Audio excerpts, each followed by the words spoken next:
आइए हम लोग देखते हैं पेज नंबर 8। पिछले वीडियो में हम 7 पेज तक पढ़ा दिए थे। अब हम लोग 8वां पेज देखते हैं, 8 नंबर का पेज। इसमें दिया हुआ है भावात्मक व्यक्तिवाद। भावात्मक व्यक्तिवाद क्या है? यहाँ जो पीडीएफ है ना, अच्छा नहीं आया हुआ है, तो थोड़ा इसको इग्नोर कीजिएगा। अगर दिख रहा है तो ध्यान देने वाली बात है।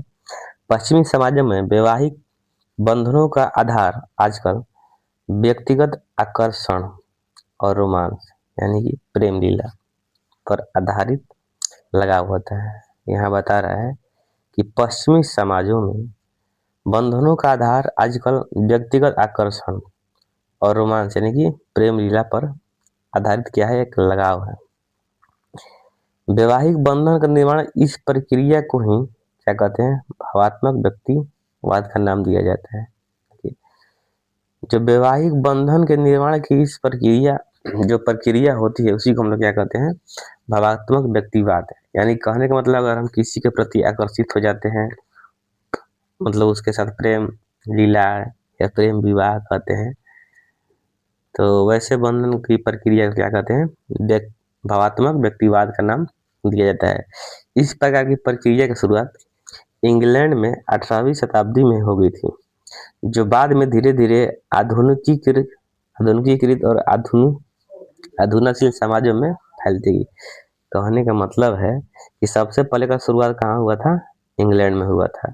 कब हुआ था? 18वीं शताब्दी में हुआ था, जो कि बाद में धीरे धीरे आधुनिकीकृत यानी कि जो आधुनिक समय चल रहा है और आधुनिकशील समाजों में फैलती चल गई। 18वीं सदी के पूर्व इंग्लैंड में विवाह एक व्यक्तिगत मामले की अपेक्षा एक पारिवारिक और बृहद दाई समूह का मामला हुआ करता था। देखिए बता रहा है कि 18वीं शताब्दी से पहले इंग्लैंड का जो विवाह था, शादी था, वो एक व्यक्ति के मामले में एक पारिवारिक और बृहद नातेदारी समूह का मामला हुआ करता था। चलिए यहाँ पर दिया हुआ है भावात्मकता। क्या दिया हुआ है? भावात्मकता। ये क्या चीज होता है, इसके बारे में हम थोड़ा देखते हैं। संवेगों को अनुभव करने की योग्यता और उनके प्रति प्रतिक्रिया करने की प्रवृत्ति क्या कहलाती है? भावात्मकता कहलाती है। कहने का मतलब है कि अगर कोई चीज हम महसूस करते हैं और उसके अनुरूप प्रतिक्रिया करते हैं, ये क्या होता है? भावात्मकता कहलाता है। यह मानसिक जीवन और मानसिक क्रिया के संवेगों से संबंधित पक्ष है। मानसिक जीवन और मानसिक क्रिया के संवेगों से संबंधित पक्ष है। समाजशास्त्र में इस शब्द का प्रयोग संवेगात्मक दृष्टि के लिए की गई क्रिया के अर्थ में किया गया है। यहाँ टलकट पार्सन के प्रवर्ती प्रतिमान यानी कि पैटर्न वेरिएबल की योजना में भावात्मकता तटस्थता को एक मापदंड के रूप में उपयोग किया गया है, जिसके अनुसार विभिन्न समाजों का वर्गीकरण और विश्लेषण किया जाता है। देखिए टलकट पार्सन के अनुसार एक जो सिद्धांत दिया है, योजना दिया गया है, प्रतिवर्ती प्रतिमान, उसमें भावात्मकता तटस्थता के एक मापदंड के रूप में प्रयोग किया गया है। यानी कि कहने का मतलब है कि जो संवेग की योग्यता और उसका जो प्रतिक्रिया की प्रवृत्ति बता रहा है, मतलब हम कोई चीज अनुभव करते हैं फिर उसके अनुरूप प्रतिक्रिया देते हैं, तो हम वो प्रतिक्रिया अधिकतर तभी देते हैं जब कोई तटस्थ यानी कि नजदीक हो। तो वहीं बता रहा है टलकट पार्सन जी, बता रहे हैं कि एक मापदंड के रूप में इसका उपयोग किया गया है। किसका? भावात्मकता तटस्थता के मापदंड के रूप में, जिसके अनुसार विभिन्न समाजों का वर्गीकरण और विश्लेषण किया गया है। अब हम लोग देखते हैं विवाह संबंधी क्या है। देखिए विवाह संबंधी में बता रहे हैं कि विवाह संबंधी के आधार पर बने हुए संबंधियों को एफाइन अथवा विवाह संबंधी कहते हैं। विवाह के बाद पति का अपनी पत्नी के रक्त संबंधियों के साथ और पत्नी का पति के रक्त संबंधियों के साथ स्थापित संबंधों का आधार विवाह संबंध कहलाता है। क्या कहलाता है? विवाह संबंध कहलाता है। जैसे कहने का मतलब हो गया कि अगर पति का भाई है, पिताजी हैं, चाचा जी हैं, तो उनसे जो हमारा संबंध स्थापित होता है उसे हम क्या कहते हैं? वैवाहिक संबंध ही कहते हैं। यहाँ एग्जाम्पल में दिया हुआ है कि सास ससुर, जीजा साली, देवर भाभी, ननंद भौजाई के संबंध इसी श्रेणी के अंतर्गत आते हैं। किसके अंतर्गत? विवाह संबंधी के अंतर्गत आते हैं। चलिए समृद्ध समाज को देखते हैं।